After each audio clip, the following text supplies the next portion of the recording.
തെളിവെന്താണെന്ന് ചോദിച്ചു. അതൊന്നും അന്വേഷിച്ചിട്ടില്ല. അവരെ പിടിച്ച് ജയിലിട്ടതാന്ന് പറഞ്ഞു. എന്നാൽ വെറുതെ അവരുമായിട്ട് നമുക്ക് സംസാരിക്കാം. അവർ പറയുന്നതിന് തെളിവുണ്ടോ എന്ന് അവരോട് ചോദിച്ചു നോക്കാം. അപ്പൊ രാജാവിന് സമ്മതമായി. ഈ രണ്ടാളെ കൊട്ടാരത്തിലേക്ക് കൊണ്ടുവന്ന് അങ്ങനെ അവരോട് ചോദിച്ചു, നിങ്ങളുടെ വാദത്തിന്റെ തെളിവ് എന്താണ്? അപ്പൊ അവര് വളരെ ലളിതമായി പറഞ്ഞു, രാജാവ് എന്ത് തെളിവാണോ പറയുന്നത്, ആവശ്യപ്പെടുന്നത്, അത് തെളിവായി നൽകാം. അപ്പം ആലോചിച്ചു, എന്താണ് ഇപ്പൊ തെളിവ് അവരോട് ആവശ്യപ്പെടുക? സാധാരണയിൽ നടക്കാത്തൊരു കാര്യം അവരോട് പറയണമല്ലോ. കൊട്ടാരത്തിൽ കുറച്ച് മുമ്പ് ഒരാൾ മരണപ്പെട്ടിരുന്നു. അയാൾ ആരാണ് അദ്ദേഹത്തെ കൊന്നത് എന്ന് ആർക്കും അറിയില്ല. അപ്പൊ അയാളെ ഒന്ന് പുനരുജ്ജീവിപ്പിക്കാം, ഇത് ഇവരോട് ആവശ്യപ്പെട്ടപ്പോ അവര് രണ്ടാളും പ്രാർത്ഥിച്ച്, മൂന്നാമത് വന്ന ആള് സ്വകാര്യമായി പ്രാർത്ഥിച്ചു, മറ്റേ രണ്ടാളുകൾ പരസ്യമായി പ്രാർത്ഥിച്ചു. പിന്നെ ഈ മരണപ്പെട്ട് കിടക്കുന്ന ആളോട് എഴുന്നേൽക്കാൻ പറഞ്ഞു. അയാൾ ഇത് ആരാണ് എന്റെ ഘാതകൻ ചോദിച്ചു. അയാൾ ഘാതകനെ കുറിച്ച് പറഞ്ഞു. അപ്പൊ ഇവർക്ക് തെളിവുണ്ട്, രാജാവിന് ബോധ്യപ്പെട്ടു ഇവർ പറയുന്നത് ശരിയാണ്. അങ്ങനെ രാജാവ് ഇവരുടെ വാദം അംഗീകരിച്ച് അള്ളാഹു ഏകനാണ്, ഈസാ നബി അള്ളാഹുവിന്റെ ദൂതനാണ് എന്ന് അംഗീകരിച്ചപ്പോഴേക്ക് നാട്ടുകാരിടങ്ങിയിട്ട് പറഞ്ഞു, മതം മാറുന്നത് ശരിയായില്ല, നിങ്ങൾ ഭരണം വിടണം എന്നൊക്കെ പറഞ്ഞ് ജനങ്ങൾ ഇറങ്ങിയപ്പോ രാജാവ് അവരോട് പറഞ്ഞു, നിങ്ങളുടെ അവസ്ഥ എന്താണെന്ന് അറിയാൻ വേണ്ടിയിട്ടാണ് ഞാനിങ്ങനെ ഒരു നാടകം കളിച്ചത്, ഞാൻ മാറിയിട്ടില്ല. ബോധ്യപ്പെട്ട എല്ലാവർക്കും, അവിടെയുള്ള മുഴുവൻ ആളുകൾക്കും ബോധ്യപ്പെട്ട സത്യം, ആ സത്യം ശരിയല്ല എന്ന് അവരങ്ങോട്ട് പ്രഖ്യാപിക്കുകയാണ്. ശരിക്കും ബോധ്യപ്പെട്ടിട്ടും അത് ശരിയല്ല എന്ന് അവർ പ്രഖ്യാപിച്ചു. അപ്പൊ ബോധ്യപ്പെട്ട കാര്യങ്ങളെ തിരസ്കരിക്കുന്നതിന്റെ ഉദാഹരണമായിട്ടാണ് അല്ലാഹു തആല ഈ അന്താക്കിയ ഗ്രാമക്കാരെ നമുക്ക് ഉദാഹരണമായി പറഞ്ഞു തരുന്നത്. അതാണ് ആ സംഘത്തിന് മൂന്നാമതൊരാൾ ആളെ കൊണ്ട് നാം ശക്തി നൽകി. അവർ ഒന്നിച്ചു പറഞ്ഞു, ഇന്നാ ഇലൈക്കും മുർസലൂൻ, ഞങ്ങൾ നിങ്ങളിലേക്ക് നിയോഗിക്കപ്പെട്ട ആളുകൾ തന്നെയാണ്. രണ്ട് ആളുകളാണ് നേരത്തെ ഉള്ളത്. മൂന്നാമത്തെ ആള് വന്നു, അയാളും ഇവരും കൂടി യോജിച്ചു. മൂന്നാളുകളായി സംഘമായപ്പോ അവർ ശക്തി പ്രാപിച്ചപ്പോ അവർ ഒന്നിച്ചു പറഞ്ഞു, ഞങ്ങൾ നിങ്ങളിലേക്ക് നിയോഗിക്കപ്പെട്ട ആളുകൾ തന്നെയാണ്. അപ്പൊ നാട്ടുകാരുടെ പ്രതികരണം, മാത്രമില്ല, നിങ്ങൾക്കൊരു പ്രത്യേകതയില്ല, നിങ്ങൾ നമ്മളെപ്പോലെ സ്വന്തം സാധാരണ ആൾക്കാരാണ്, നിങ്ങൾക്ക് അങ്ങനെ സന്ദേശം കിട്ടുന്നില്ല, നിങ്ങൾ ഈസാ നബിന്റെ ആൾക്കാരല്ല, നിങ്ങൾ ഒരു പ്രത്യേകക്കാരല്ല, നിങ്ങൾ നമ്മളെ പോലുള്ള ആളുകളാണ്. അല്ലാഹു ഒന്നും ഇറക്കുന്നില്ല, നിങ്ങൾ വെറും പൊള്ളു പറയുന്നവരാണ്. അങ്ങനെ അല്ലാഹു തആല ആകാശത്ത് നിന്ന് ഒരു സന്ദേശം ഇറക്കുക, അതൊരു നബി സ്വീകരിക്കുക, ആ നബി നിങ്ങളെ പകരാക്കി നിശ്ചയിക്കുക, അങ്ങനത്തെ ഒരു സംഭവം തന്നെയല്ല, നിങ്ങൾ വെറുതെ പറയാ എന്ന് പറഞ്ഞിട്ട് ഈ പ്രബോധകന്മാർക്ക് നേരെ, ഈ പ്രബോധകന്മാർക്ക് എതിരിൽ ഇവർ പ്രവർത്തിക്കാൻ തുടങ്ങി. അപ്പൊ അവരുടെ പ്രതികരണം എന്താ? റബ്ബനായാലും നിങ്ങളോടിപ്പോ നമ്മൾ പറഞ്ഞു ബോധ്യപ്പെടുത്തി, നിങ്ങൾക്ക് മനസ്സിലാകുന്നില്ലെങ്കിൽ ഞങ്ങൾ എന്ത് ചെയ്യാൻ? റബ്ബനായാലും ഞങ്ങളുടെ കാര്യം ഞങ്ങളെ റബ്ബനറിയാം. ഇന്നായിലേക്കും ലമുർസലൂൻ, ഞങ്ങൾ നിങ്ങളിലേക്ക് നിയോഗിക്കപ്പെട്ടവർ തന്നെ. അപ്പൊ നമ്മളത് പറയേണ്ടതെന്ന് പറയാം. പറഞ്ഞിട്ട് മറ്റൊരു സ്വീകരിക്കുന്നില്ലെങ്കിൽ നമ്മൾ സ്വീകരിക്കേണ്ട നിലപാട് എന്താണ്? റബ്ബനായാലും പഠിച്ചവരെ എനിക്കറിയാലോ. ഇനിയിപ്പോ ആൾക്കാരുടെ ഇങ്ങനെ പറയാനൊന്നും പോകുന്നില്ല. നമ്മളിപ്പോ ഒരു വിഷയം പറഞ്ഞു, അത് ആളുകൾ അംഗീകരിക്കുന്നില്ല, നമുക്ക് 100% ബോധ്യമാണ്, ശരിയാണ്, പക്ഷെ ആളുകൾ അംഗീകരിക്കുന്നില്ല. ആ സമയത്ത് നമ്മുടെ നിലപാട് എന്തായിരിക്കണം? റബ്ബനായാലും പഠിച്ചവൻ അറിയുന്നുണ്ടല്ലോ, അള്ളാഹു കാര്യങ്ങൾ അറിയുന്നുണ്ടല്ലോ, അതുകൊണ്ട് നമുക്ക് സമാധാനം. അവിടെ നിന്ന് സമാധാനിക്കുന്നു. അതാണ് ഇവരുടെ പ്രതികരണം. നിങ്ങളിലേക്ക് നിയോഗിക്കപ്പെട്ടവർ തന്നെയാണ്. ആദ്യത്തെ ലാമില്ല, രണ്ടാമത്തെ സ്ഥലത്താണ് ലാമുള്ളത്. ലാമ് ശക്തിപ്പെടുത്തി പറയാനുള്ള ഒരക്ഷരാണ് ലാം. അപ്പൊ ആദ്യം പറഞ്ഞപ്പോ ശക്തമായി തന്നെ പറഞ്ഞു, പിന്നെ നിഷേധം ശക്തമായപ്പോ അതിനെതിരിലുള്ള പ്രഖ്യാപനം അതിനും ശക്തി കൂട്ടി. അതാണ് ആദ്യം ഇന്നായിലേക്കും മുർസലു എന്ന് പറഞ്ഞു. രണ്ടാമത് പറഞ്ഞപ്പോ നിഷേധം ശക്തമായ സമയത്ത് പറഞ്ഞപ്പോ ഇന്നായിലേക്കും ലമുർസലൂൻ, ലാമ കൂട്ടി പറയാനുള്ള കാരണം. ഇല്ലൽ ബലാഗുൽ മുബീൻ, വ്യക്തമായ കാര്യങ്ങൾ പറഞ്ഞു തരലല്ലാതെ നമ്മുടെ മേൽ യാതൊരു ബാധ്യതയും. നമ്മെ സംബന്ധിച്ചിടത്തോളം നിങ്ങൾക്ക് കാര്യങ്ങൾ പറഞ്ഞു തരണം. ആ പറഞ്ഞു തരലല്ലാതെ വേറൊരു ബാധ്യതയും നമ്മുടെ മുമ്പിലില്ല. 7 മുബീനാണ് യാസീനുള്ളത്. ഇവിടെ പ്രത്യേകമായിട്ട് മന്ത്രിക്കുന്ന ആളുകൾ ഇവിടെ ഊതലാണ് നല്ലതും ചില മന്ത്രിമാർ പറഞ്ഞു. ചില കാര്യങ്ങളൊക്കെ മന്ത്രിക്കുമ്പോൾ അതിൻ്റെതായ രീതിയിൽ ബുർദ മന്ത്രിക്കുകയാണെങ്കിൽ 2 മീമ് കൂടുന്നിടത്താണ് മന്ത്രിക്കുന്നത്. 2 മീമ് കൂടിയിട്ട് ലമിമീന്ന് പോലെയുള്ള 2 മീമൽ അവസാനിക്കുന്നിടത്താണ് ബുർദ മന്ത്രിക്കുന്നതാണ് ഊതേണ്ടത്. അതുപോലെ യാസീൻ മന്ത്രിക്കും ഊതേണ്ടത് മുബീൻ എന്നെത്തുമ്പോഴാണ് എന്ന് ചില പണ്ഡിതന്മാരൊക്കെ അങ്ങനെ പറയാറുണ്ട്. നേരം കിട്ടാത്ത ലാസ്റ്റ് ഊതിയാലും. അപ്പോ ഇവിടെ മുബീൻ, അമാ അലൈന ഇല്ലൽ ബലാഗുൽ മുബീൻ, കാര്യങ്ങൾ വ്യക്തമായി പറഞ്ഞു തരണം എന്നതല്ലാതെ ഞങ്ങൾക്ക് ഉത്തരവാദിത്തമില്ല. ഞങ്ങളുടെ ഉത്തരവാദിത്തം ഞങ്ങൾ നിർവഹിച്ചു, കാര്യങ്ങൾ പറഞ്ഞു, നിങ്ങൾക്ക് വേണം സ്വീകരിച്ചു, അല്ലെ സ്വീകരിക്കേണ്ട.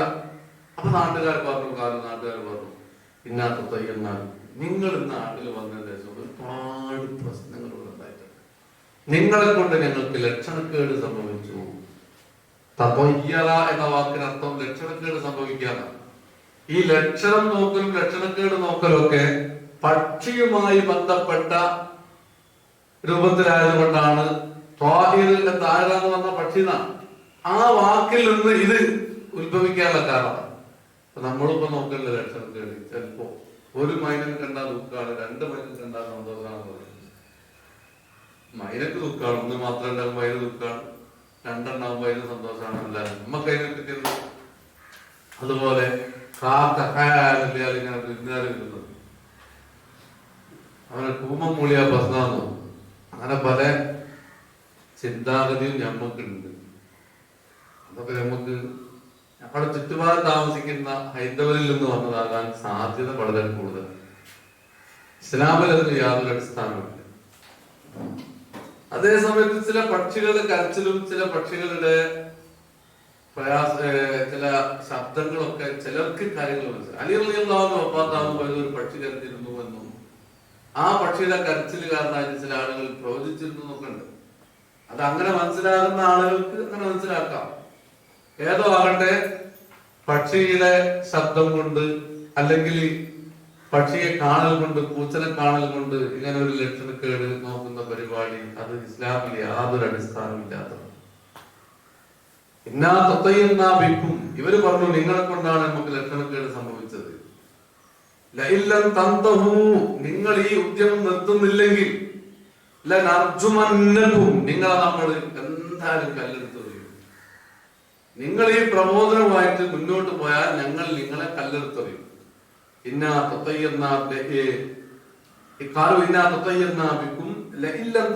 നിങ്ങൾ ഈ ഉദ്യമത്തിൽ നിന്ന് മാറുന്നില്ലെങ്കിൽ നിങ്ങളെ നമ്മൾ എറിയുക തന്നെ ചെയ്യും. എറിയുന്നു മാത്രമല്ല, വരെ മസ്സന്നക്കും നിങ്ങളിൽ ഞങ്ങൾ ഉണ്ടാക്കും, പിന്നെ ഞങ്ങളിൽ നിന്ന് നിങ്ങൾക്ക് സ്പർശിക്കും. എന്ത്? അദാബുൻ കഠിനമായ ശിക്ഷ. 2 സൈസ് ഉണ്ട്. ഒന്ന് അപമാനിക്കാൻ വേണ്ടിയുള്ള കെട്ട തക്കാളിന്റെ ഒരു ഇതിലാണ് വേദന ആകാറില്ല. അത് അയാളൊന്ന് മോശമാക്കാൻ വേണ്ടിയല്ല അല്ലെ. കെട്ട തക്കാളി എടുത്തിട്ട് അല്ലെങ്കിൽ അതുപോലത്തെ ഒരു സാധനം എടുത്തിട്ട് വരുന്നത് അയാളെ മോശമാക്കാനും അപമാനിക്കാനും വേണ്ടിയുള്ളതാണ്. ഇവിടെ ഞങ്ങൾ നടത്തുന്ന ആ സൈസ് ഏറല്ല. നിങ്ങൾ അപമാനിക്കുകയും വേണം, നിങ്ങൾക്ക് വേദനാകുകയും വേണം. അതുകൊണ്ടാണ് ഈ കോലത്തിൽ പറഞ്ഞും നിങ്ങളെ ഞങ്ങൾ എറിയും. ആ ഏറ് കടുത്ത കല്ല്, വലിയ ഉരുളക്കല്ല് കൊണ്ടാണ് അറിയാം. അപ്പോഴാണ് നിങ്ങൾക്ക് വേദന ഉണ്ടാകുക. അങ്ങനെ നിങ്ങളെ വേദനിപ്പിക്കുന്ന, നിങ്ങൾക്ക് പ്രയാസം ഉണ്ടാക്കുന്ന, ശാരീരികമായും മാനസികമായും നിങ്ങളെ തളർത്തിക്കളയുന്ന ഏറ് ഞങ്ങൾ നിർവഹിക്കും എന്നവർ പറഞ്ഞു. അവര് പറഞ്ഞു ആരോ താഴെക്കുമാർ ലക്ഷണക്കേടുന്നൊരു സംഭവം ഉണ്ടെങ്കിൽ നിങ്ങളൊപ്പം തന്നെയാണ്. കാരണം നിങ്ങളാണ് കുഫരിയത്തിനേക്കാൾ വലിയ ലക്ഷണക്കേട് എന്താ? അതൊക്കെ എന്തെങ്കിലും തകരാറുണ്ടെങ്കിൽ നിങ്ങളൊപ്പം തന്നെ, ഞങ്ങൾക്ക് യാതൊരു. അപ്പൊ ഈ വിഷയം നമ്മളൊന്ന് മനസ്സിലാക്കാൻ നല്ലതാണ്. ലക്ഷണക്കേട് എന്ന് പറഞ്ഞിട്ട് നമ്മൾ ചില ആൾക്കാർ ചില പക്ഷിയിലേക്ക് ചില ജീവിയിലേക്കൊക്കെ നമ്മൾ ചില സ്ഥലത്ത് പറഞ്ഞിട്ട് വെള്ള പൂച്ചനെ മുന്നിൽ കണ്ടാല് എടുങ്ങാറാണ്. നമ്മുടെ നാട്ടിലൊക്കെ ചിലവ് പറഞ്ഞില്ലേ കറുത്ത പൂച്ചനെ കണ്ടാൽ എടുങ്ങാറാണ്. അതൊരു ഓരോ നാടിനനുസരിച്ച് പറയില്ലാന്ന് മനസ്സിലായി. പൂച്ച എന്താ എന്തെങ്കിലും അറിയാം. ഈ പണ്ട് കാലത്ത് എന്റെയൊക്കെ ചെറുപ്പത്തിൽ ഞങ്ങളുണ്ട് ഈ കർക്കിടം തലയും പോകാതെ പറഞ്ഞിട്ട് ഇത്ര മുസ്ലിങ്ങളാണ് എന്റെ പിന്നാലെ അറിഞ്ഞത്. അങ്ങനെ അറിയില്ലല്ലോ എന്തൊക്കെ മറ്റൊരൊക്കെ ചെയ്ത് കാണുമ്പോൾ നമ്മളത് ചെയ്തു പോവുകയാണ്. സത്യത്തില് നമുക്ക് അതിനെ പറ്റി അറിയാത്തത്. അപ്പൊ അങ്ങനെ കുറെ അന്ധവിശ്വാസം ഉണ്ടാക്കുന്നവരാ. അങ്ങനെ ഒരു ചെയ്താൽ നമ്മൾ ചെയ്തു. അത് ചില വിഷയങ്ങൾ അങ്ങനെയാണ്. എന്താ അറിയില്ല. എന്നല്ല ഞാനൊരു ചങ്ങായി എന്നെ വിളിച്ചുകൊണ്ട് കാറ് കാലത്തിന് വേണ്ടി അത് വാങ്ങാൻ വേണ്ട ഒരു ഇന്നോവ കാറ് വാങ്ങാൻ വേണ്ട. അപ്പൊ ഓല് പറഞ്ഞു കേക്ക് കുറിക്കും ഇതേ കത്ത് എന്നോട് കുറിക്കാൻ പറഞ്ഞു. നമ്മൾ കാറിനാ വന്നത് കേക്ക് വാങ്ങാനല്ല. അപ്പൊ ഞാനത് പറഞ്ഞപ്പോ മറ്റോ മലയാളി പറഞ്ഞ കേക്ക് വേണ്ടെന്നു. അപ്പൊ പിന്നെ അവരപ്പുറത്തുണ്ട് ഓലെല്ലാം കുറിച്ച് ഓലെല്ലാം നിന്ന് കട്ടണം കൊണ്ടെന്ന് പറയാൻ എനിക്ക് ഷുഗറാരോട് കഴിക്കില്ല. അപ്പൊ ഇവര് ഓരോ ആചാരം ഉണ്ടാക്കുക. അത് ഇങ്ങനെ കത്തി വരുമ്പോ ഫോട്ടോ എടുക്കാൻ ആൾ നോക്കുമ്പോ നമ്മളറിയാതെ നമ്മളാണ് ചെയ്തു വേണം. അപ്പൊ ഒരു സ്ഥലം കേക്ക് കുറിച്ച് കണ്ടോ ഇത് പിന്നെ രേഖയായി. നമ്മളത് നമുക്ക് ആവശ്യമില്ല നമ്മളത് ഇല്ല എന്ന് പറഞ്ഞാൽ പ്രശ്നമൊന്നുമില്ല. കാറ് തരില്ലാന്ന് പോലും പോയില്ല. എങ്ങനെങ്കിലും കാറ് വിൽക്കാനാണോ ചോദിക്കുന്നത്. അത്തരം ഘട്ടങ്ങളിലൊക്കെ നമ്മൾ പറയാനുള്ള നമ്മൾ പറയുകയും ചെയ്യാം. അപ്പോ ഈ ചില വിഷയങ്ങളൊക്കെ അറിയാതെ നമ്മൾ അതിന്റെ ആളാടായി. അതൊക്കെ അറിഞ്ഞതിന് ശേഷമാണ് പിന്നെ നമ്മൾ വേദാറായിട്ട് അങ്ങനെ തെരഞ്ഞെടുപ്പ് ഒരു പെണ്ണിനെ വിളിച്ചിട്ട് പറഞ്ഞു ഞാൻ മത്സരിക്കുന്നില്ല ഒന്നാമത്തല അനുഗ്രഹിക്കട്ടെ എന്ന് പറഞ്ഞു. ആ കഴിഞ്ഞ് കുറച്ച് കഴിഞ്ഞാൽ ഞാൻ എന്താ ചെയ്ത് പഠിച്ചത് ഒരു പെണ്ണ് തെരഞ്ഞെടുപ്പിൽ മുസ്ലിം പെണ്ണാണ്. അപ്പൊ എനിക്ക് മനസ്സിലായിട്ട് ഞാൻ ചെയ്തത് ഞാൻ അങ്ങോട്ട് നിർത്തുന്നത് ഞാൻ പറഞ്ഞു വരാണ് പെണ്ണുങ്ങൾക്ക് മത്സരിക്കാൻ പാടില്ല എന്നുള്ളത്. അപ്പൊ അത് പാടില്ലാത്ത കാര്യമാണ്. ഞാനത് പറഞ്ഞു പോയതാണ്. കൈവിന്റെ പരമാവധി ഒഴിവാക്കാന്നുള്ളതാണ്. ഇവർക്ക് ഇഷ്ടപ്പെട്ടിട്ടുണ്ടാവില്ല. നമ്മൾ പറഞ്ഞു നമ്മളറിയാതെ ചിലപ്പോ ഒരു അസ്സലാം വലൈക്കും പെണ്ണുങ്ങൾ പറഞ്ഞു ആലിക്കും സലാം നമ്മൾ പറഞ്ഞു. അപ്പൊ തെളിവായി ചിലപ്പോ ഒരു കരുതി ചെയ്യും. അപ്പൊ നമ്മൾ അപ്പൊ തന്നെ തിരുത്തിയാ മതി അറിയാതെ. അപ്പോ ഇത് ചില ലക്ഷണക്കേട് നോക്കലും ഒക്കെ ചില ആളുകൾക്കുണ്ട്. കാറിന്റെ നമ്പർ കൂട്ടിയിരുന്നോ ചെയ്യില്ല 12 3 അങ്ങോട്ടാണ് അറിയില്ലട്ടോ കണ്ടോലേ. അപ്പൊ ചിലതൊക്കെ ആൾക്കാർ നോക്കാതെ ഏതായാലും ഇങ്ങനത്തെ ലക്ഷണക്കേട് നോക്കുന്ന പരിപാടി ഇതിൽ ഇസ്ലാം. അതേ സമയത്ത് ചില പേരുകളെ കുറിച്ച് റസൂലുള്ളാഹി സ്വല്ലല്ലാഹു അലൈഹി വസല്ലം പറഞ്ഞിട്ടുണ്ട്. ആ പേരിട്ടാൽ അത് വിഷമാണ്, അത് ചില ആളുകൾക്ക് ദുസ്സൂചന നൽകുമെന്നൊക്കെ പറഞ്ഞിട്ടുണ്ട്. ബർക്കത്ത് അള്ളാഹു നമ്മുടെ എല്ലാ വിഷയത്തിലും നൽകട്ടെ. ലക്ഷണക്കേട് നിങ്ങളോടൊപ്പമാണ്. അയൽദുഃഖിത്തും നിങ്ങളോട് ഉപദേശം നൽകപ്പെട്ടാലും നിങ്ങൾ ഇങ്ങനെ ഞങ്ങൾ അറിയുകയാണോ എന്നാണ് ചോദ്യം. അയൽദുഃഖിത്തും നിങ്ങളോട് ഞങ്ങൾ നല്ല കാര്യങ്ങളല്ലേ പറയുന്നത്. ആ നല്ല കാര്യം നിങ്ങളോട് പറഞ്ഞതിന്റെ പേരിൽ നിങ്ങൾ ഞങ്ങളെ കല്ലെടുത്തത് എന്തിനാണ് നിങ്ങൾ അങ്ങനെ അറിയുന്നത്?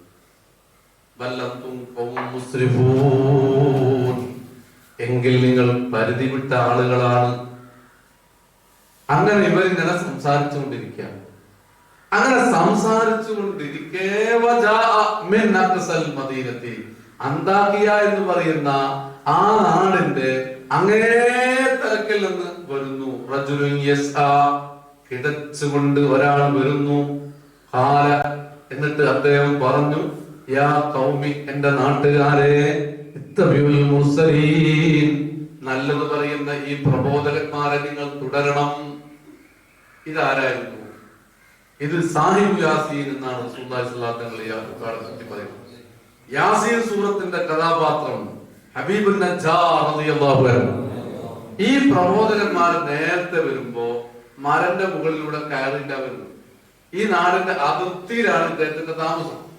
ഇദ്ദേഹത്തെ ഇവർ പരിചയപ്പെട്ടു, അവരോട് സംസാരിച്ചു. അങ്ങനെ അദ്ദേഹത്തിന്റെ പ്രയാസങ്ങളൊക്കെ പറഞ്ഞു, അവരത് മാറ്റിക്കൊടുത്തു. അങ്ങനെ അദ്ദേഹം മുസ്ലിമായി. അദ്ദേഹം മുസ്ലിമായിട്ട് സ്വകാര്യത്തിൽ മുസ്ലിമായി അദ്ദേഹം അവിടെ ജീവിക്കുകയായി. അങ്ങനെ സ്വകാര്യത്തിൽ ഞാൻ ഒന്നുമില്ല എന്ന് പറഞ്ഞ് മാറി നിൽക്കുന്ന അദ്ദേഹം പിന്നീടാണ് കേട്ടത്, എന്നെ ദീനിലേക്ക് വിളിച്ച, എനിക്ക് വെളിച്ചം നൽകിയ പ്രബോധകന്മാരുടെ ജീവിതം അല്ലെങ്കിൽ ജീവൻ അപകടത്തിലാണ്, എന്റെ നാട്ടുകാർ അവരെ മർദ്ദിക്കാൻ ഒരുങ്ങി നിൽക്കുക. ഈ വിവരം പറഞ്ഞപ്പോ ഇനിയും ഇങ്ങനെ മാറി നിൽക്കുന്ന രീതി നല്ലതല്ല, ഇപ്പോഴാണ് ഞാൻ രംഗത്തിറങ്ങേണ്ടത് എന്ന് മനസ്സിലാക്കിയ ഹബീബുൻ നജ്ജാർ ആ നാടിന്റെ അതിർത്തിയിൽ നിന്ന് അദ്ദേഹം അങ്ങാടിയിലേക്ക്, ടൗണിലേക്ക്, ഇവരെ ചോദ്യം ചെയ്യുന്ന സ്ഥലത്തേക്ക് ഓടി വരികയാണ്. അതുകൊണ്ടാണ് ഖുർആൻ പറയുന്നത് മദീന, ആ നാടിന്റെ അതിർത്തിയിൽ നിന്ന് വരുന്നു, കിതച്ചുകൊണ്ട് ഒരാൾ വരുന്നു. അങ്ങനെ കിതച്ചു കൊണ്ടുവന്ന ആള് പറഞ്ഞു, യാ ഖൗമി, എന്റെ നാട്ടുകാരെ, ഇത്തബിഉൽ മുർസലീൻ, നിങ്ങൾ ഈ ദൂതന്മാരെ നിങ്ങൾ സ്വീകരിക്കുകയാണ് വേണ്ടത്. ഈ ദൂതന്മാർ നല്ലതാണ് പറയുന്നത്, നല്ലത് പറയുന്ന ഇവരെ നിങ്ങൾ അംഗീകരിക്കണം, നിങ്ങൾ സ്വീകരിക്കണം. ഇത്തബിഉ മൻ ലാ യസ്അലുകും അജ്റാ, നിങ്ങളോട് കൂലിയൊന്നും ഇവർ ചോദിക്കുന്നില്ലല്ലോ. ഇപ്പൊ ഇവിടെ നിന്ന് പ്രസംഗിക്കുന്നതിന് ഇവർ നിങ്ങളോട് പ്രബോധനം ചെയ്യുന്നത് എന്തെങ്കിലും കൂലി തരണം എന്ന് പറയുന്നില്ലല്ലോ, ഒരു പ്രതിഫലവും ആവശ്യപ്പെടുന്നില്ലല്ലോ. പ്രതിഫലേച്ഛയില്ലാതെ, നിങ്ങളോടൊന്നും ചോദിക്കാതെ നല്ല നിലക്ക് പ്രബോധനം നടത്തുന്ന ഇവരെ നിങ്ങൾക്ക് അംഗീകരിച്ചുകൂടെ? അവരാണെങ്കിൽ നല്ല കൂട്ടിലാണ്. പൈസ ആവശ്യപ്പെടാതെ ഒരാൾ പ്രസംഗിക്കുകയാണെങ്കിൽ ആ പ്രസംഗം എല്ലാ പ്രസംഗവും കേൾക്കണമെന്നില്ല. അതുകൊണ്ടാണ് ഉടനെ പറഞ്ഞത് മുഹ്തദൂൻ, അവരാണെങ്കിൽ റൂട്ടിലൂടെ സഞ്ചരിക്കുന്നവരാണ്, അവർ ഹിദായത്തുള്ളവരാണ്. ഹിദായത്തുള്ള അവര് റൂട്ടിലൂടെ സഞ്ചരിക്കുന്നവര് നിങ്ങളോടൊന്നും ആവശ്യപ്പെടുന്നില്ല, പിന്നെ നിങ്ങൾക്ക് ഇത് കേട്ടൂടെ എന്നാണ്. അപ്പം സൗജന്യമായി കിട്ടുന്ന എല്ലാ പുസ്തകങ്ങളും വായിച്ചു, വെറുതെ കിട്ടുന്നതാണ് എന്ന് കരുതി വായിച്ചുകൂടാ, വെറുതെ കേൾക്കാൻ പറ്റിയതാണ് എന്ന് കരുതി കേട്ടൂടാ. പിന്നെ മുഹമ്മദ് അത് ശരിയായ റൂട്ടിലൂടെ നല്ല ആശയങ്ങളായിരിക്കണം. ഞങ്ങൾ കൊടിയത്തൂർ പഠിച്ചപ്പോ മുബാഹലിന്റെ കാലത്ത് കൊടിയത്തൂർ ബഷീർ വൈസിന്റെ ദർശനം പഠിച്ചിരുന്നാണ്. ആ കാലത്ത് മുബാഹലാദിന്റെ സംഭവം പറഞ്ഞു. ആ കാലത്ത് കൊടിയത്തൂര് കോട്ടം എന്നാ പറയാ, വലിയ കൊടിയത്തൂർ, മുബാല നടന്ന കൊടിയത്തൂർ, അവിടെ ഒരാണ്ട് അയാൾ കാദ്യാനിയുമല്ല, സുന്നിയുമല്ല, ജമാഅത്തുമല്ല, അയാൾ പ്രത്യേക ഒരു ആശയക്കാരാണ്, തേങ്ങ കച്ചവടക്കാരാണ്.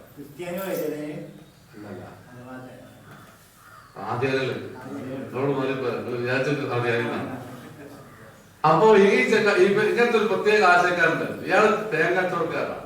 അയാൾ തേങ്ങ കച്ചവടം ചെയ്ത് ലാഭം കിട്ടിയാൽ അന്ന് അയാളെ ഒരു പ്രസംഗം ഉണ്ടാവും. അത് മാറ്റൊന്നുമില്ല, മയക്കും വാടക അയാളാണ് പ്രസംഗം തോന്നിയ കുഴപ്പമില്ല. ഇത് ഫ്രീ പ്രസംഗം, പിരിവില്ല, വേറൊന്നുമില്ല. അപ്പൊ ഫ്രീ പ്രസംഗമാണ് എന്നതുകൊണ്ട് കേൾക്കണമെന്നില്ല. പിന്നെ ബഹുമൂത്തത് അതിൽ നന്മ ഉണ്ടാകും. അപ്പൊ വെറുതെ കിട്ടുന്ന ബുക്ക് നമ്മൾ വായിക്കരുത്. ഈ ക്രിസ്ത്യാനി പുസ്തകം കിട്ടില്ല, ചിലപ്പം നമ്മുടെ അഡ്രസ് അങ്ങോട്ട് അയച്ചിട്ടാൽ നമ്മുടെ അഡ്രസ്സിൽ പുസ്തകം കൊണ്ട് അയച്ചത് നമ്മൾ വായിക്കാനായി പാടില്ല. ക്രിസ്ത്യാനികളുടെ പഴയ നിയമവും പുതിയ നിയമവും നമുക്ക് വായിക്കാൻ പാടില്ല, ഹറാമാണ് വായിക്കുന്നത്. അത് ഗണ്ണിക്കാൻ ആവശ്യമായ പഠനത്തിന് വേണ്ടി അത് അറിയുന്ന പണ്ഡിതന്മാർക്ക് വായിക്കാന്നല്ലാതെ അല്ലാത്ത ആളുകൾ ഒന്ന് വായിച്ചു നോക്കട്ടെ, ഇതിൽ എന്താ ഉള്ളതെന്ന് നോക്കട്ടെ എന്ന ചിന്തപ്രകാരം വായിക്കുന്നത് ഹറാമാണ്, പാടില്ലാത്ത കാര്യമാണ്. അപ്പൊ ഇവര് ഈ ഹബീബുൻ നജ്ജാർ നാട്ടിലേക്ക് വന്ന സ്വന്തം നാട്ടുകാരൻ, മൂന്നാളെ പുറത്തുള്ളൂ, ഇതേ നാട്ടുകാരനാണ്. ഈ നാട്ടുകാരനായ ഹബീബുൻ നജ്ജാർ സ്വതന്ത്രമായ ചില തീരുമാനങ്ങളും നടപടികളും ആ നിലക്കാണ് അദ്ദേഹം പറയുന്നത്. ഇവര് വെറുതെ എന്തെങ്കിലും പൈസ ഇട്ടാൻ വേണ്ടിട്ടോ വേറെ എന്തെങ്കിലും ആഗ്രഹത്തിന് വേണ്ടിട്ടോ അല്ലല്ലോ, അള്ളാഹിനെ കുറിച്ച് ആഗ്രഹിച്ചിട്ട് നല്ല റൂട്ടിലൂടെ ചിന്തിക്കുന്ന ആളുകളല്ലേ, ഇവരല്ലേ ഇങ്ങോട്ട് പറഞ്ഞു, നിങ്ങൾക്ക് ഇവരെ സ്വീകരിച്ചൂടെ? എന്നിട്ട് അദ്ദേഹം പറഞ്ഞു, വമാലിയ, എനിക്കെന്താണ്, എന്നെ സൃഷ്ടിച്ച എന്റെ റബ്ബിന് ഞാൻ എന്തുകൊണ്ട് ആരാധിക്കാതിരിക്കണം? അദ്ദേഹത്തിന്റെ നിലപാട് അതിൽ മെല്ലെ വരികയാണ്. നിങ്ങൾ ഇവര് നല്ല കാര്യങ്ങൾ പറയുന്ന ആൾക്കാർ, ഇവരെ നമുക്ക് സ്വീകരിച്ചൂടെ?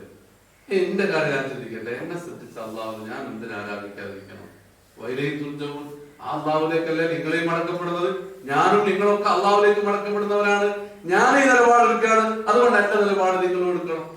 നമ്മളെ സൃഷ്ടിച്ച് നമ്മളെ മടക്കപ്പെടുന്ന അള്ളാഹുലേക്ക് ഞാൻ ഇതാ ഇബാദത്ത്, ആ ഭാഗത്തേക്കാണ് ഞാൻ ഇബാദത്ത് ചെയ്യുന്നത്. അതുകൊണ്ട് അദ്ദേഹം ചോദിക്കുന്നു, അള്ളാഹുവിനെ ഒഴിവാക്കിയിട്ട് ഞാൻ ഉണ്ടാക്കി വെക്കണോ ആലയത്തിന് ദൈവങ്ങളെ? അള്ളാഹുത്താല എനിക്ക് ഉദ്ദേശിച്ചാൽ വല്ല വിപത്തും എന്റെ നരകത്തിൽ ഇടണമെന്ന് എന്റെ റബ്ബ് ഉദ്ദേശിക്കുകയാണെങ്കിൽ ഈ ദൈവങ്ങൾക്കൊന്നും ആ അള്ളാഹുവിനോട് ശുപാർശ ചെയ്യാൻ കഴിയില്ല, ഒന്നിനും കഴിയില്ല. അപ്പൊ ഈ ദൈവങ്ങൾക്കാണ് ഈ ബിംബങ്ങളൊക്കെ ഞാൻ എന്തിനാരാധിക്കുന്നത്? എന്റെ റബ്ബ്, എന്റെ പടച്ചോന് എന്നെ നരകത്തിൽ ഇടണമെന്ന് വിചാരിച്ചാൽ ഈ ദൈവങ്ങൾ ഇടപെട്ടുകൊണ്ട് പഠിച്ചവനെ ഇവരെ നരകത്തിലിടരുത്, ഇവൻ ഞങ്ങൾ ആരാധിച്ചവനാണ് എന്ന് പറഞ്ഞിട്ട് ഇടപെടൂല. എല്ലാ തൂരി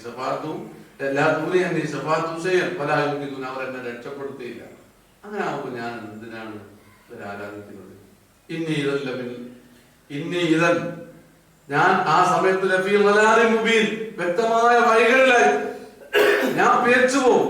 അപ്പൊ എന്നെ രക്ഷപ്പെടുത്താൻ കഴിയാത്ത, എന്നെ സംരക്ഷിക്കാൻ കഴിയാത്ത ഈ ദൈവങ്ങളുടെ പിന്നാലെ ഞാൻ പോയാൽ ഞാൻ ആകപ്പാടം മുസിഞ്ഞു പോകും, ഞാൻ വ്യക്തമായി നാശത്തിലേക്ക് എത്തിപ്പോവും. അതുകൊണ്ട് ഞാൻ ഇവരുടെ പിന്നാലില്ല എന്ന് പറഞ്ഞിട്ട് അദ്ദേഹത്തിന്റെ നിലപാടങ്ങ് പ്രഖ്യാപിക്കുക. ഇന്നീ ആമന്തു ബിറബ്ബിക്കും, ഞാൻ നിങ്ങളുടെ റബ്ബിൽ വിശ്വസിക്കുന്നു. നിങ്ങളുടെ റബ്ബിൽ എന്ന് പറയുമ്പോൾ നിങ്ങളുടെ രക്ഷിതാവിൽ ഞാൻ വിശ്വസിക്കുന്നു എന്ന് പറയുമ്പോൾ നിങ്ങളും എന്നെ പോലെ വിശ്വസിക്കേണ്ടതാണ് എന്ന ആ ഒരു വാന അതിന്റെ ഉള്ളിലുണ്ട്. ഇന്നീ ആമന്തു ബിറബ്ബിക്കും, ഞാൻ ഇതാ നിങ്ങളുടെ റബ്ബിൽ വിശ്വസിക്കുന്നു. ഫസ്മഊൻ, നിങ്ങൾ എന്നെ ശ്രദ്ധിച്ചോളൂ. ഞാൻ എന്റെ നിലപാടുകളൊക്കെ ഒരു കാര്യം പറയുമ്പോൾ എല്ലാവർക്കും അംഗീകരിക്കുന്ന രൂപത്തിൽ കാര്യങ്ങളെ കൊണ്ടുവന്ന് അവസാനം അവന്റെ നിലപാടുകൾ പ്രഖ്യാപിക്കും. അതാണ് ശരിയായ ഒരു ശൈലി. അതാണ് ഈ ബഹുമാനപ്പെട്ട ഹബീബുൻ നജ്ജാർ റളിയല്ലാഹു അൻഹു ചെയ്യുന്നത്. എല്ലാവരെയും ആകർഷിക്കുന്ന രൂപത്തിൽ കാര്യം പറഞ്ഞു, എല്ലാവർക്കും സമ്മതിക്കാൻ കഴിയുന്ന വിഷയങ്ങൾ പറഞ്ഞു. എന്നിട്ട് അവസാനം തന്റെ നിലപാടെന്ന് പറഞ്ഞു, ഇന്നീ ആമന്തു ബിറബ്ബിക്കും ഫസ്മഊൻ, ഞാൻ നിങ്ങൾ റബ്ബിൽ വിശ്വസിക്കുന്നു, നിങ്ങൾക്ക് വേണമെങ്കിൽ എന്നെ കേട്ടോളൂ.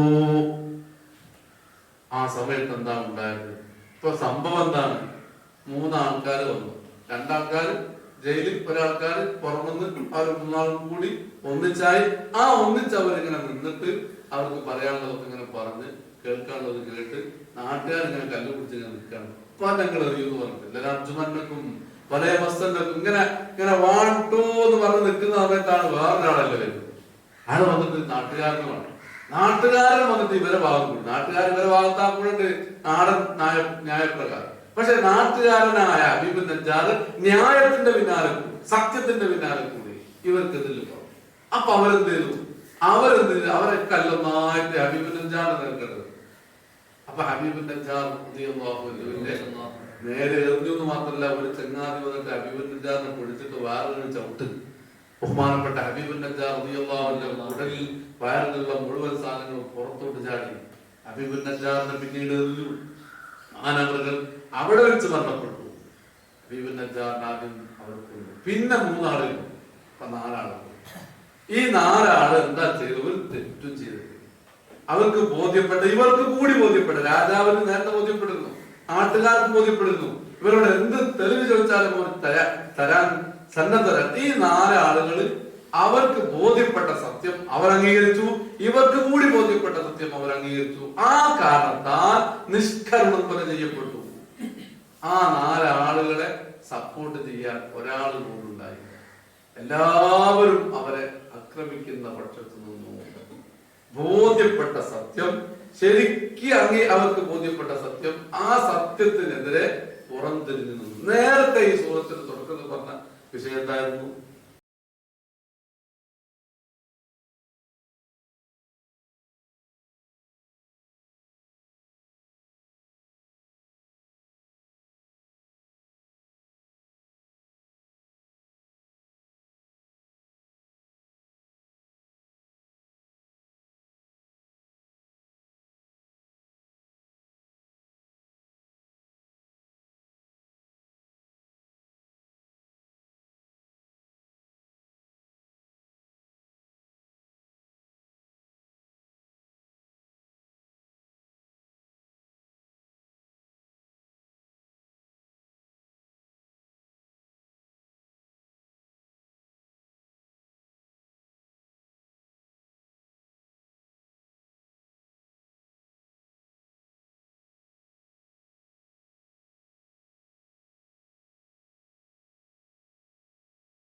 ചേരാൻ അള്ളാഹു നമുക്ക് തൗഫീഖ് നൽകുമാറാകട്ടെ.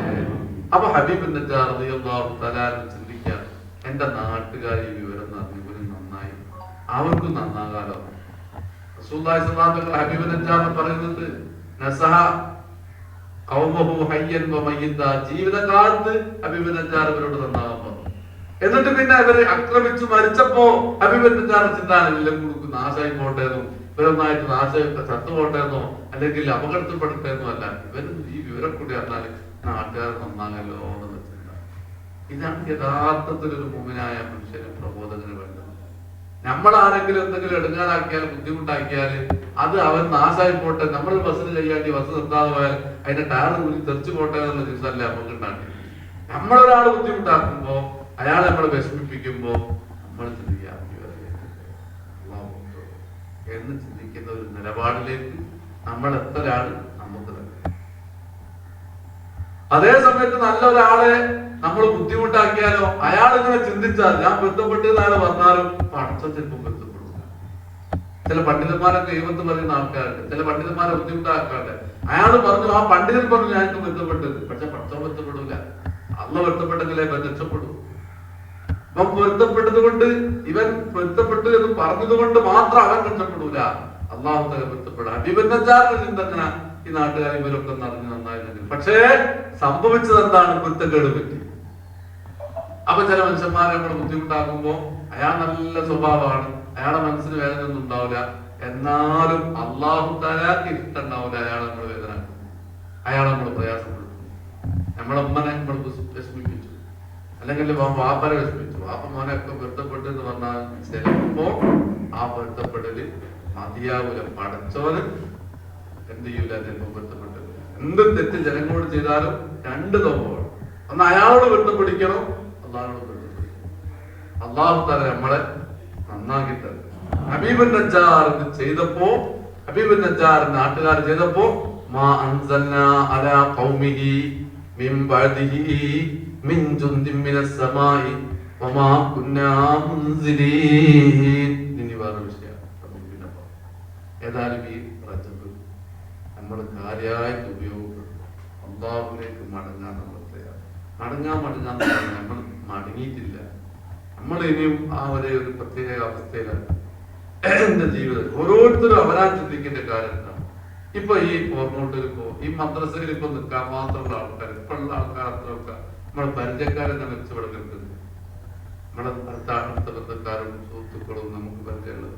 ഇവരാരെന്താണ് നമ്മൾ ആലോചിക്കുന്നത് പോലും ഇല്ലല്ലോ. ഇവരിപ്പോ കബറില് ഓരോ ചോദ്യവും വിചാരണയിൽ രക്ഷപ്പെട്ടതാണെങ്കിൽ സന്തോഷത്തോടെ കബറിൽ നിൽക്കും. അല്ല, അവര് വിഷമമുണ്ടെങ്കിലോ, ബഹുമാനപ്പെട്ട കുറച്ച് കാലങ്ങൾക്ക് ശേഷം അബ്ദുല്ലാഹി ഇബ്നു ഉമർ തന്റെ മകൻ വാപ്പനെ കണ്ടു. ആ സമയത്ത് ഉമർദാനം നെറ്റിങ്ങനെ പേർക്ക് തുടച്ചിട്ട് ഇങ്ങനെ പോവാണ്. അപ്പൊ ചോദിച്ചു, വാപ്പ എന്താണ് അവസ്ഥ? അപ്പൊ ഉമർദാൻ പറഞ്ഞാണ്, മോനെ, ഞാൻ ഭരണാധികാരിയായപ്പോ, ഉത്തരവാദിത്വം കൂടിയപ്പോ അല്ലാഹു തആല ഓരോ കാര്യങ്ങളും എന്നോട് ചോദിച്ചു, എല്ലാത്തിനും മറുപടി പറയാൻ കഴിഞ്ഞു. ഇപ്പോഴാണ് സലാമത്തായത്. ദിവസങ്ങളോളം അവിടെ ചോദ്യങ്ങൾ നടക്കുകയാണ്. ഇപ്പോ ഈ ഭീകരവാദ ബന്ധമുള്ള ചില ആൾക്കാർ പോലീസ് വിളിച്ചാൽ കുറഞ്ഞ ബന്ധം ഉണ്ടാവും, ചെറിയ എന്തോ ഒരു ചായ വാങ്ങിക്കൊണ്ട് ചെറിയൊരു ബന്ധം ഉണ്ടാവും. അങ്ങനത്തെ ആളുകൾ വിളിച്ചാലും 6000 ചോദ്യം അവർ തയ്യാറാക്കിയിരുന്നതാണ്. 6000 ചോദ്യങ്ങളൊക്കെ ഈ ആളോടാണ് ചോദിക്കുക. ജീവിതകാലം മുഴുവൻ മോശപ്പെട്ട കാര്യങ്ങൾ ചെയ്യുന്ന ആളുകൾ ഖബറിലെത്തിയാൽ എത്ര ചോദ്യം ഉണ്ടാവും. 40 ദിവസം ഹിസാബ് ഉണ്ടാവും ചില മഹാന്മാർ രേഖപ്പെടുത്തി. അതുകൊണ്ടാണ് 1 മുതൽ 40 വരെ അവർക്ക് വേണ്ടി പ്രത്യേക പ്രാർത്ഥന നടത്തണം, അവർക്ക് വേണ്ടി പ്രത്യേക ദാനധർമ്മം ചെയ്യണം, പ്രത്യേകിച്ച് 40 വരെ സിയാറത്ത് മുടങ്ങാതിരിക്കണം എന്നൊക്കെ പറയാനുള്ള കാരണം. കാരണം ആ 40 ദിവസം പ്രത്യേക ഘട്ടമാണ്. അവിടെ നിന്ന് അങ്ങോട്ട് കഴിച്ചിലായാൽ പിന്നെ രക്ഷപ്പെടും. അപ്പൊ ഇങ്ങനെ വിചാരങ്ങളൊക്കെ വരുന്ന ഒരു ഘട്ടം വരാനുണ്ട് എന്ന് ആലോചിച്ചിട്ട് നല്ലോണം ഇബാദത്ത് ചെയ്യുക. വെള്ളിയാഴ്ച നല്ലോണം ഉപയോഗപ്പെടുത്തുക. ഇന്നത്തെ രാവിലെ നമ്മൾ ദ്വാരക്കുന്നത് സുബഹിന്റെ ശേഷമുള്ള ദുആ ഇജാബത്താണ്. ദുഹറിന്റെ അസറിന്റെ ശേഷമുള്ള ദുആ ഇജാബത്താണ്. 2 ഖുതുബന്റെ ഇടയിൽ ഇമാം കുളിക്കുമ്പോൾ പറഞ്ഞ ടൈമേ ഉണ്ടാവും. ഇമാം സലാമത്താകണമെന്ന് മനസ്സിലെത്തിയിട്ട് സലാത്തില്ല. അത് നമുക്ക് രക്ഷപ്പെടാനുള്ള മാർഗമാണ്. അതുപോലെ ഇന്ന് അൽക്കാർക്ക് എല്ലാവരും ഈ ഖുർആൻ ക്ലാസ്സിൽ ബന്ധപ്പെട്ട എല്ലാ കൂട്ടുകാരോടും പറഞ്ഞു അൽക്കാർക്ക് നമുക്ക് നഷ്ടപ്പെട്ടു പോയി നഖം മുറിക്കുക. അതുപോലെ കുളിക്കുമ്പോൾ വെള്ളിയാഴ്ചയുടെ സുന്നത്ത് കുളിക്കുന്നതിൽ വീട്ടിൽ നിന്ന് തന്നെ പുറത്തിറങ്ങുന്നതിന് മുമ്പായിട്ട് ഒരു ടവലിട്ട് തലയിലാക്കി എടുക്കുക, അല്ലെങ്കിൽ തൊപ്പിയില്ല. എന്നിട്ട് തൊപ്പിട്ടിട്ട് തലപ്പാവ് ധരിച്ചിട്ട് പള്ളിയിലേക്ക് തരണം. അതിന് പ്രത്യേകം കൂലിക്കുന്നതാണ്. സുഗന്ധം ഉപയോഗിക്കുക. നല്ല റാഹത്തോടു കൂടി പള്ളിയിൽ വന്നിട്ട് കുറച്ച് നേരത്തെ എത്തിയാൽ രണ്ടരക്കാലത്ത് മൊഹാക്ക നിസ്കരിച്ചിട്ട് കരഞ്ഞിട്ട് അള്ളാഹുവിനോട് പറയാം. ഈ കാര്യങ്ങളൊക്കെ നമ്മൾ നിർവഹിക്കണം. അള്ളാഹു നമുക്കത് തൗഫീഖ് നൽകുമാറാകട്ടെ. ഹബീബുൻ നജ്ജാർ റളിയല്ലാഹു അൻഹുവിന്റെ ബർക്കത്ത് കൊണ്ട് ഈമാൻ അള്ളാഹു ശക്തി നൽകട്ടെ.